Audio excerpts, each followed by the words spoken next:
Welcome back. Now, a day after US President Donald Trump spoke to Russian President Vladimir Putin about Russia-Ukraine war and a peace deal between them, Trump has now discussed the matter with Prime Minister Modi during their meeting at the White House. Prime Minister Modi reiterated India's stance on the matter, saying that India is not neutral and wants peace.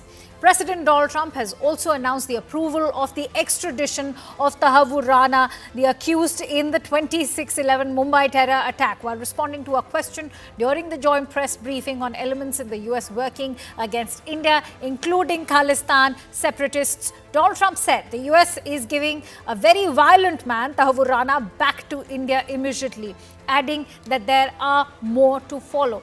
Now that a political decision has been taken, the two sides will work out the modalities of date and time. Meanwhile, Pakistan has responded to the India-US joint statement.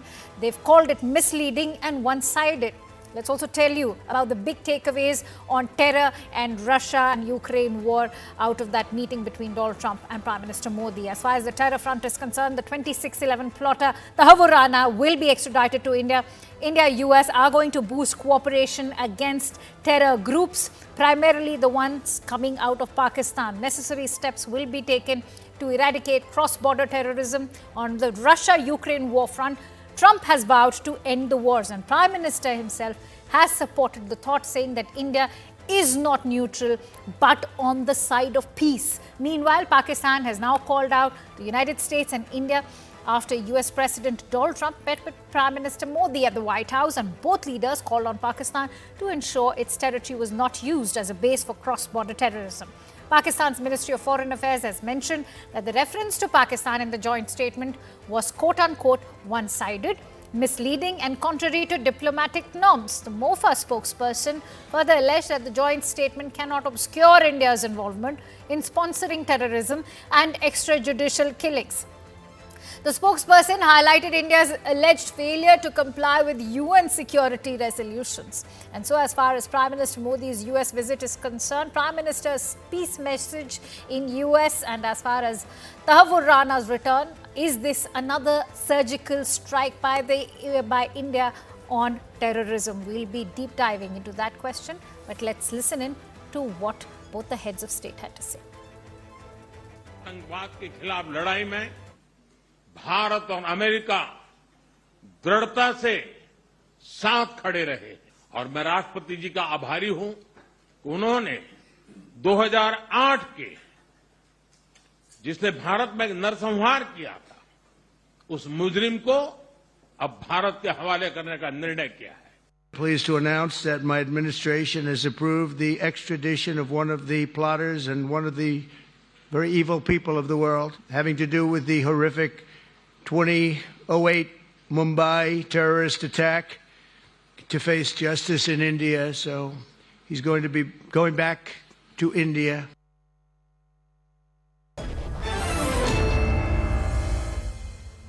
Let me introduce our esteemed guests on this discussion. I'm joined in by Mr. Pinak Ranjan Chakravarti, who is a former secretary at the Ministry of External Affairs. Tara Karta, the former director at NSCS, continues to join us. Ksenia Kondrateva, who is a senior Russian journalist, and Bob McKeevan, former Republican congressman, continues to stay with us. Many thanks to you, ladies and gentlemen, for joining in. I want to, in fact, begin with you, Mr. Ranjan Chakravarti. How do you respond to the developments that have taken place as far as the extradition of Tahawwur Rana is concerned? Is this the beginning of several more extraditions that are expected out of the United States? Because remember, the MHA has a list of 12 names prepared.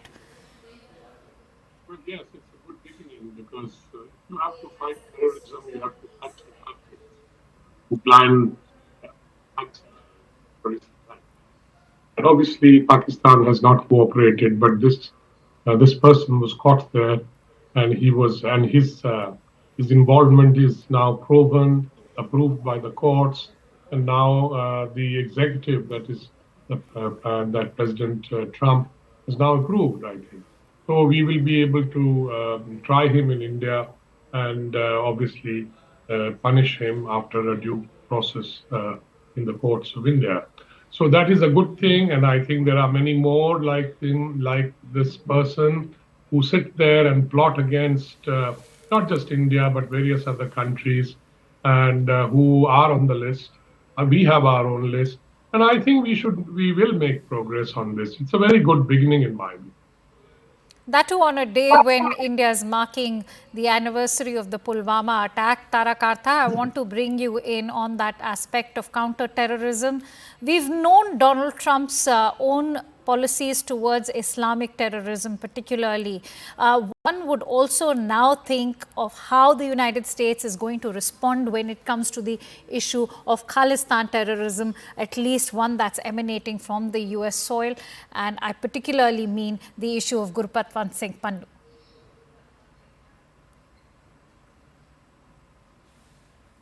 Tara Kartha, that's a question for you. Yes. Okay. Yeah. I think there was an element saying that, I mean, there was an aspect in that joint statement saying that elements would target diplomatic emissions. So that has been acknowledged, if not in black and white, but still it's an encouraging thing. See, there is also, as you know, among the 10 names, there's a bunch of these guys, Goldie Brar and all his associates, who are directly as in terms of an FIR, linked to cases and killings here. So those are solid legal grounds for asking for extradition. But if they do extradite, it will be quite a huge thing because, as you know, very few people have been extradited from the US. Over the last, I think, 2008 onwards, 11 people out of 65, if I get the number right. So if that happens, that's a great thing. There is a third issue here. See, when Donald Trump is talking of, tightening border controls with Canada, preventing human smuggling, drug smuggling, which is a reality, right? That's happening across the Canadian border. A lot of those gangs are Khalistani gangs. The ones operating these human trafficking rackets, actually. That's true. That's a good point that you've made. And I actually want to bring in Pinak Ranjan Chakravarti on that point that you've just made. When you talk about how these illegal human trafficking rackets are operating, Pinak Ranjan Chakravarti, the role that Khalistan terror threat is playing, because, look at the way the money is also funding drugs, illicit drugs that are also being smuggled from Canada over to the United States. These are all interlinked in the sense that the human trafficking, the mafia, the Khalistanis, and the drugs, all kinds of things they are all linked with one another, and they all operate for their basically their own benefit. Khalistan is just a cover for this, and so because many of them go there and they destroy their passports. And then they say, look, I am persecuted in India, so give me asylum. And these countries like the US have a pretty loose laws, I think lax laws on these things. And it's a huge process, prosecuting them. It costs a lot of money to bring them back.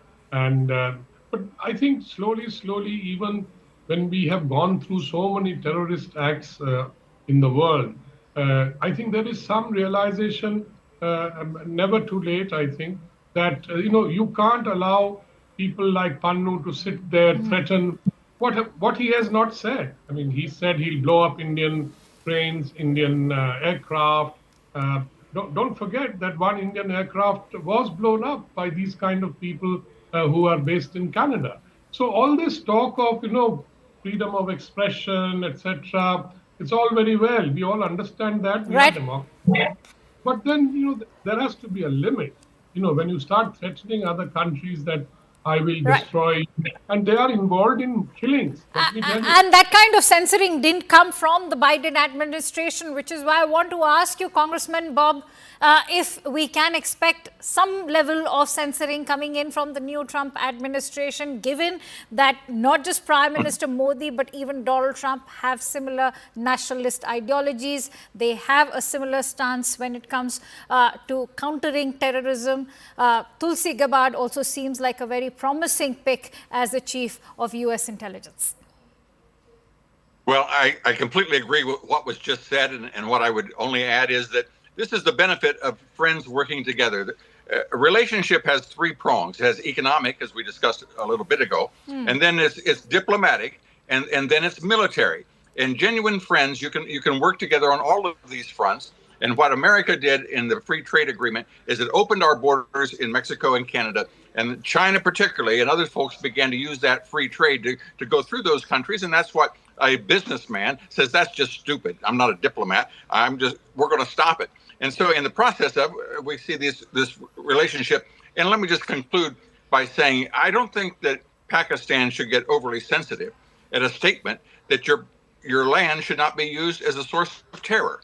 I think all of us should agree to that and not object to such a statement.